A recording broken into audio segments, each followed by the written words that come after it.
बिस्मिल्लाहिर्रहमानिर्रहीम। नाज़रीन अस्सलाम वालेकुम। वज़ीर आज़म इमरान खान के मामले ख़ुसूसी शहज़ाद अकबर की जानिब से आज एक बड़ा दावा किया गया है कि साबिक़ वज़ीर आला पंजाब शहबाज शरीफ की अरबों रुपए की करप्शन के नाकाबिले तरदीद शवाहिद इकट्ठे कर लिए गए हैं और ऐसे शवाहिद उनके हाथ लगे हैं, नैब के हाथ लगे हैं, जिन्हें किसी अदालती फ़ोरम पर झुटलाया नहीं जा सकता। और उन दस्तावेज़ी शवाहिद की बुनियाद पर साबिक़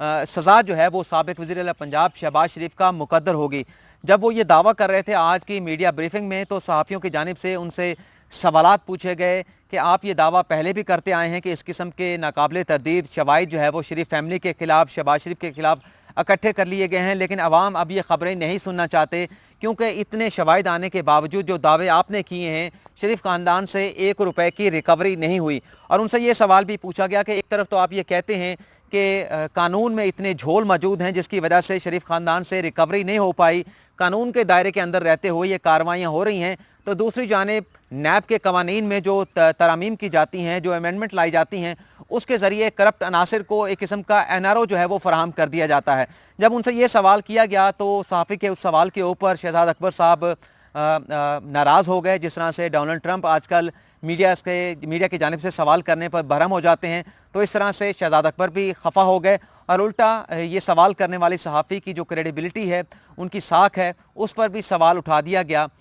इस पर भी हम बात करेंगे, लेकिन उसके साथ साथ अगर आज की इस वीडियो में हमारे पास वक्त बचा कि वज़ीर आज़म इमरान खान के साथी असद उमर की जानिब से जो एक जाल बिछाया गया था वज़ीर आज़म इमरान खान के ख़िलाफ़, जो एक सियासी गेम बनाई गई थी साबिक़ वज़ीर आज़म शाहिद खाकान अब्बासी की जानिब से, वो गेम असद उमर की जानिब से पलट दी गई है। अगर हमारे पास वक्त बचा तो ये ख़बर भी आपके साथ शेयर करेंगे, वक्त ना बचा तो दूसरी और वीडियो में हम इस खबर से आपको आगाह करेंगे। आज वज़ीर आज़म इमरान खान के मामले ख़ुसूसी बराए एहतसाब शहज़ाद अकबर ने एक मीडिया ब्रीफिंग की। उसमें उनकी जानिब से ये दावा किया गया कि साबिक़ वज़ीर आला पंजाब शहबाज शरीफ, जो 3 मरतबा पंजाब के वज़ीर आला रहे हैं, उनके असासों में अरबों रुपए का इजाफ़ा हुआ और उनकी इस मुबैना करप्शन जो किकबैक्स के ज़रिए की गई, जो कमीशन हासिल किया गया और जो हवाला हुंडी के ज़रिए पाकिस्तान से पैसा बैरून मुल्क भिजवाया गया और फिर टीटीज़ के ज़रिए उस पैसे को, उस काले धन को सफ़ेद करने के लिए टीटीज़ के ज़रिए पाकिस्तान में वापस लाया गया। इस हवाले से नाकाबिले तरदीद शवाहिद इकट्ठे किए गए हैं, जिन्हें किसी अदालती फ़ोरम पर जुटलाया नहीं जा सकता। और उनकी जानिब से ये एक कहा गया है कि इन शवाहिद के सामने आने के बाद शहबाज शरीफ के लिए उन्होंने ये मशवरा दिया, रज़ाकाराना तौर पर जो कमीशन, किकबैक्स और टीटीज़ और मनी लॉन्ड्रिंग के ज़रिए जो लूटी गई रकम है, वो नैब के साथ प्ली बारगेन कर लें और ये असासे, ये लूटी हुई रकम जो है वो कौम के ख़जाने में, मुल्की ख़जाने में वापस करा दें। और उन्होंने ये भी कहा कि अगर वो ये कर लेते हैं, रज़ाकाराना तौर पर ये लूटी हुई रकम कौमी ख़जाने में जमा करा देते हैं, तो रमज़ान मुबारक के इस बरकर महीने से उनके लिए आसानियाँ पैदा होंगी और मुल्क के गरीब आवाम उनकी ख़ताओं को नज़रअंदाज करेंगे। 10 ऐसे शवाहिद आज शहज़ाद अकबर की जानिब से पेश किए गए, मीडिया के सामने रखे गए कि 10 ऐसे एविडेंस हैं जिन्हें झुटलाया नहीं जा सकता। वो कौन से ऐसे एविडेंस हैं वो आपके सामने मैं रख देता हूँ। और 10 सवाल भी पूछे गए हैं शहज़ाद अकबर की जानिब से साबिक़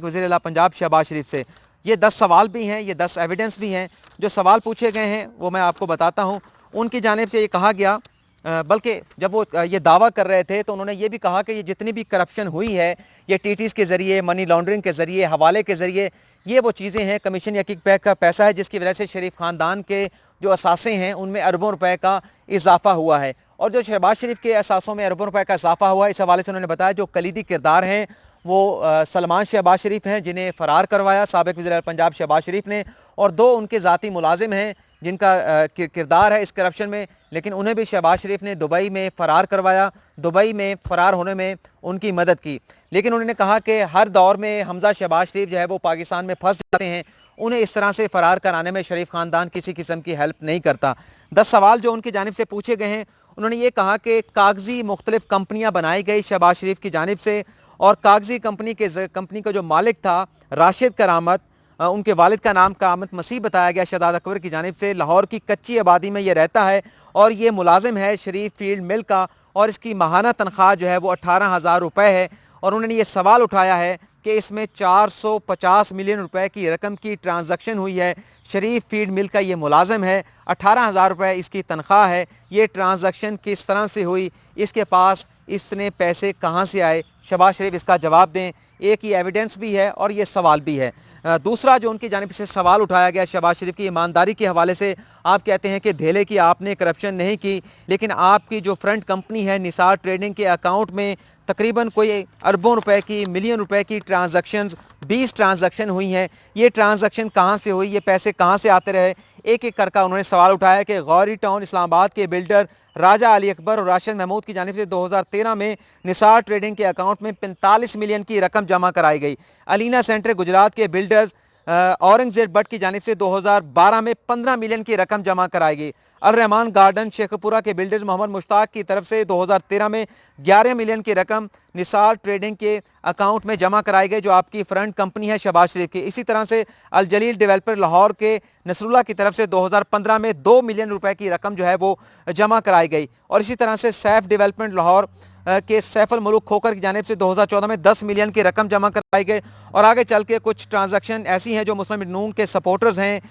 मुस्लिम लीग नून का इनका ताल्लुक है, ये ट्रांजैक्शन भी मिलियन में है, जो निसार ट्रेडिंग कंपनी में ये पैसे जमा कराए गए। इनके जानिब से सवाल पूछा गया शहजाद अकबर की जानिब से कि ये आपकी फ्रंट कंपनी है जो आपके कंपनी के मुलाजिम के नाम पर बनाई गई थी, इसमें जो 17 अरब रुपए की ट्रांजैक्शन हुई है, आप इस हवाले से शवाहिद दे दें कि ये ट्रांजैक्शन किस तरह से हुई है। और जो पार्टी फंड का पैसा आपके फ्रंट कंपनियों के मुलाजमीन के अकाउंट में जाता रहा, वो पैसा तो आपके पार्टी फंड के जो पार्टी का जो अकाउंट है उसमें आना चाहिए था, वो पैसा उन फेक अकाउंट में क्यों जाता रहा, फ्रंट कंपनियों के अकाउंट के में क्यों जाता रहा, इस हवाले से भी आप जो है वो जवाब दें। और सवाल पूछा गया शहबाज शरीफ से, क्या आप ये बताना पसंद फराएंगे कि किन बिल्डर से और सरकारी ठेकेदारों से आपने नगद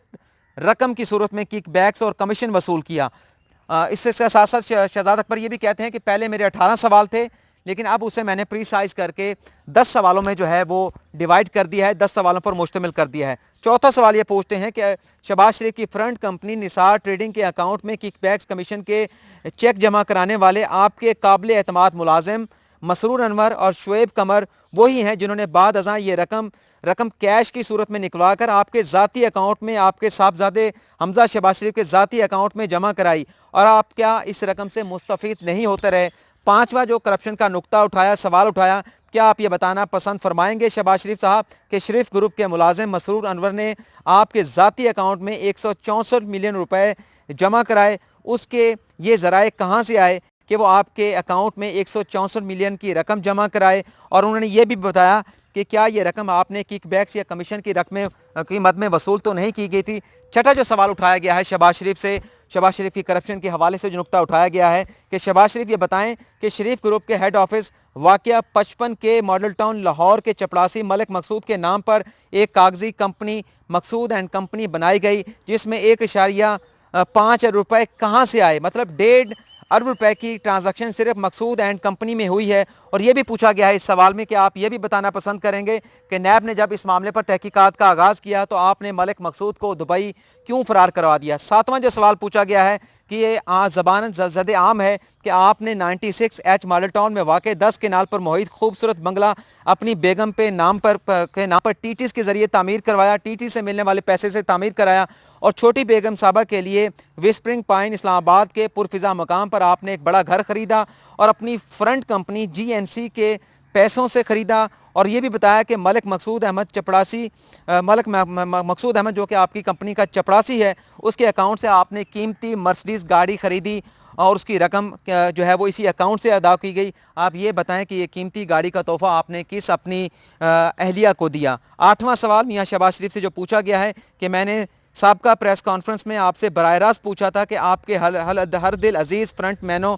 निसार गुल और अली अहमद ख़ान के नाम पर कायम की गई कागजी फ्रंट कंपनी GNC के 3 बैंक अकाउंट्स में 5 अरब रुपए का जाली कारोबार हुआ है। और इस हवाले से आपसे तहकीकाती अदारों ने सवालात पूछे हैं, आपने आज तक इसकी वजाहत नहीं की, आप इसकी वजाहत कर दें। नामा सवाल जो पूछा गया है वो जो 10 मुख्तलिफ कंपनीज़ हैं जो बनाई गई हैं शरीफ ख़ानदान के मुलाजमीन के नाम पर, उनके रिश्तेदारों के नाम पर, उसमें जो करोड़ों रुपए की ट्रांजैक्शन हुई है उस हवाले से सवाल जो है वो पूछा गया है। 10वां सवाल जो पूछा गया है मियाँ शहबाज शरीफ से शहजाद अकबर की जानिब से कि इन ठोस और मिनट जो भी है शवाहिद के सामने आने पर आपको अपने वादे के मुताबिक सियासत से दस्तबरदार हो जाना चाहिए। कोई शर्म होती है कोई हया होती है? ये 10 सवाल पूछे गए हैं। लेकिन जब शहजाद अकबर से ये भी पूछा गया कि इस किस्म के शवाहिद के दावे आप पहले भी करते रहे हैं, लेकिन अवाम मुतनफ़िर आ चुके हैं क्योंकि शरीफ फैमिली से तमाम तर इन दावों के बावजूद, इन एविडेंस के बावजूद 1 रुपए की रिकवरी नहीं हो पाई, अरबों रुपए के करप्शन के दावे हैं। तो जिस पर शहजाद अकबर की जानिब से ये कहा गया कि कानून में ऐसे सुकून मौजूद हैं और हमने कानूनी तरीक़ाकार के मुताबिक चलना है, हमें कानून में रिफॉर्म्स लाने की ज़रूरत है और कानून में रिफॉर्म्स लाएंगे तब हम बेहतरी की जानिब चल पाएंगे। इसका सवाल का जवाब तो उन्होंने ये दे दिया। फिर मेरी जानिब से सवाल किया गया कि एक तरफ तो आप ये कहते हैं कि कानून में सुकून मौजूद है, दूसरी तरफ आपकी जानिब से नैब के कानून में ऐसी अमेंडमेंट की जाती हैं जिसे ये कहा जाता है कि हुकूमत की जानिब से मुल्ज़मान को NRO दे दिया गया है। बारे सबूत का जो करप्शन का जो बारे सबूत होता है, जिस पर अपनी सफाई मुल्ज़म ने देनी होती है कि आमदन से ज़ायद असासे किस तरह से बनाए गए या अपनी अथॉरिटी का अवामी नुमाइंदे ने गलत इस्तेमाल किस तरह से किया। आपने जो ऑर्डिनेंस जारी किया था, शहजाद अकबर से ये पूछा गया, हुकूमत की जानिब से जारी किया गया था, उसमें यह बारे सबूत एक्यूज से लेकर नैब पर डाल दिया गया था। तो एक तरफ तो आप ये इल्ज़ाम देते हैं कि कानून में ऐसे झोल मौजूद हैं, दूसरी तरफ जो अमेंडमेंट लाई जाती हैं नैब के कवानीन में, उसका फ़ायदा किसी न किसी तरह से मुल्ज़मान को पहुँचता है। तो ये बज़ाहिर कौल व फ़ेल में तज़ाद नज़र आता है। और उनसे एक सवाल ये भी पूछा गया कि आप ये बताएं कि ये जो शरीफ ख़ानदान के अरबों रुपए की करप्शन के आप एविडेंस सामने लेकर आए हैं, क्या ये वो पैसा है जो कौमी ख़जाने से चुराया गया है, या ये वो पैसा है जो बज़ाहिर है तो शरीफ ख़ानदान का, लेकिन ये वो पैसा है जिस पर टैक्स अदा नहीं किया गया, टैक्स चोरी किया गया है, काला धन का ये पैसा है और इसे वाइट करने के लिए TTs के ज़रिए वापस लाया गया। तो इस पर एक तो शहजाद अकबर साहब ने मुझे ये इल्ज़ाम दिया कि लगता ये है कि इमरान वसीम साहब आप जो है वो फ़ारूक एच नाइक साहब के साथ बहुत ज़्यादा बैठते हैं, उनके साथ उठते बैठते हैं, आपकी मीटिंग्स होती हैं, इसलिए आपकी जानिब से इस किस्म का सवाल जो है वो किया गया है। और उन्होंने ये कहा कि अगर कोई पैसा अनएक्सप्लेन होता है, चाहे उस पर करप्शन, चाहे उस पर टैक्स अदा ना किया गया हो, लेकिन अनएक्सप्लेन होता है, उसकी वजाहत नहीं आती, तो नैब लॉ के मुताबिक वो करप्शन का पैसा होता है। लेकिन नाज़रीन, सवाल ये पैदा होता है कि जब सहाफ़ियों की जानिब से सवाल पूछा जाता है कि रिकवरी क्यों नहीं है, 1 रुपये का पैसा रिकवर नहीं किया गया, सालों हो चुके हैं, 2 साल का अरसा हो चुका है, तकरीबन हो चुका है इमरान खान की हुकूमत आए को, और एक बड़ी जिम्मेदारी शहजाद अकबर साहब को सौंपी गई थी कि आपने लूटे हुए एसेट वापस लाने हैं, कौमी ख़जाने में जमा कराने हैं। वज़ीर आज़म इमरान खान के मामले ख़ुसूसी हैं बराए एहतसाब के, तो उनकी जानिब से उल्टा जिस तरह से डोनाल्ड ट्रंप सहाफ़ियों के सवाल पर बरहम हो जाते हैं, नाराज़ हो जाते हैं, तो शहजाद अकबर साहब भी किसी न किसी सियासी जमात के साथ ऐसा सवाल पूछने वाले सहाफ़ी को मंसूब कर देते हैं। लेकिन बहरहाल नाला हुए, लेकिन बहरहाल बाद में उनके साथ गपशप भी हुई। तो मैंने उनसे ये भी कहा, लगता ही है कि शहजाद अकबर साहब आप भी जो है ना वो बड़े मुतासिर हैं डोनाल्ड ट्रंप से। वो भी इस किस्म के सवाल, जब सख्त सवाल किया जाता है सहाफ़ियों की जानिब से कोरोना वायरस के हवाले से, तो वो भी कह देते हैं कि आप सहाफ़ी जो है ना वो ऐसा सवाल कर रहे हैं जो नहीं करना चाहिए। लेकिन ये हमारा मौज़ू यहाँ पर ख़त्म होता है। दूसरा जो हमने कहा था, शाहिद खाकान अब्बासी, आपको याद होगा कि चीनी कमीशन में पेश हुए थे और उनकी जानिब से जो बयान रिकॉर्ड कराया गया था, वो ये कहा गया था कि ये 100 अरब रुपए का जो डाका आवाम के जेबों पर डाला गया है चीनी कमीशन में, चीनी बहरान में, इसमें ज़िम्मेदार जो हैं वो वज़ीर आज़म इमरान खान भी हैं, क्योंकि काबीना में मंजूरी दी गई थी चीनी एक्सपोर्ट करने की, उसकी सरबराही वज़ीर आज़म इमरान खान कर रहे थे और ICC के सरबराह जो है वो असद उमर थे। तो उनकी जानिब से रिक्वेस्ट की गई थी कि आप कमीशन जो है इन दोनों शख्सियात को बुलाकर इनको भी इंटेरोगेट करे, इनसे भी जिरा करे, तो आपके सामने हकाइक जो है वो खुलकर सामने आ जाएंगे। लेकिन असद उमर की जानिब से ये कहा गया था कि कमीशन के ने जो भी पूछना है मुझसे पूछे, वज़ीर आज़म इमरान खान का इससे कोई ताल्लुक़ नहीं है। जिसके बाद कमीशन ने रज़ाकाराना तौर पर असद उमर की जानिब से ख़ुद को पेश करने पर तलब किया गया था और कल वो अपना जाकर बयान रिकॉर्ड करा कर आए और जो एक गेम बना कर आए थे, सियासी चाल चल कर आए थे साबिक़ वज़ीर आज़म शाहिद खकान अब्बासी के, कमीशन की जानिब से लग रहा था कि शायद वज़ीर आज़म इमरान खान को बुला लिया जाए या उन्हें क्वेश्चनर भेज दिया जाए, सवालनामा भेज दिया जाए। तो ये जो इतलात आ रही थी ज़राए से, वो अब ख़त्म हो चुकी हैं, क्योंकि असद उमर ने जाकर बताया कि जो ICC का इजलास हुआ था, इसकी वो सरबराही कर रहे थे, उसमें जो रिपोर्ट्स पेश की गई थी सरकारी इदारों की जानिब से, वो ये रिपोर्ट्स पेश की गई थी कि मुल्क में चीनी वाफिर मिकदार में मौजूद है और अगर इस चीनी को एक्सपोर्ट कर दिया जाता है तो मुल्क में चीनी की किल्लत पैदा नहीं होगी। तो असद उमर साहब ने यह भी कहा कि चीज़ जो प्रोब करने की है, जो तहकीकात करने का इशू है, वो ये है कि मुल्क में चीनी वाफिर मिकदार में होते हुए ये चीनी का बहरान क्यों पैदा हुआ। असल इशू ये नहीं है कि चीनी एक्सपोर्ट क्यों गई, चीनी इसलिए एक्सपोर्ट की गई क्योंकि वाफिर मिकदार में मौजूद थी, हमारी ज़रूरत से ज़्यादा थी। प्रोब ये करने की ज़रूरत है कि चीनी वाफिर मिकदार में होते हुए क्यों मुल्क में चीनी का बहरान पैदा हुआ, और इस मामले पर वज़ीर आज़म इमरान खान को बुलाने की ज़रूरत इसलिए नहीं है। असद उमर ने कहा कि चूँकि ये ईसीसी का फ़ैसला था और ईसीसी के फ़ैसले में जब ये काबीना में पेश हुआ, इसमें वाज़े तौर पर लिखा गया था कि चीनी मुल्क में वाफिर मिकदार में मौजूद है और इसे एक्सपोर्ट करना मुल्क के लिए नुकसानदेह नहीं होगा, तो इसलिए वफाकी काबीना ने ईसीसी के उस फैसले को इंडोर्स किया था। आपसे इजाज़त चाहूँगा आज की इस वीडियो में। अगली फिर वीडियो में फिर मुलाकात होगी किसी अच्छी खबर के साथ। इजाज़त चाहता हूँ। अल्लाह हाफिज़।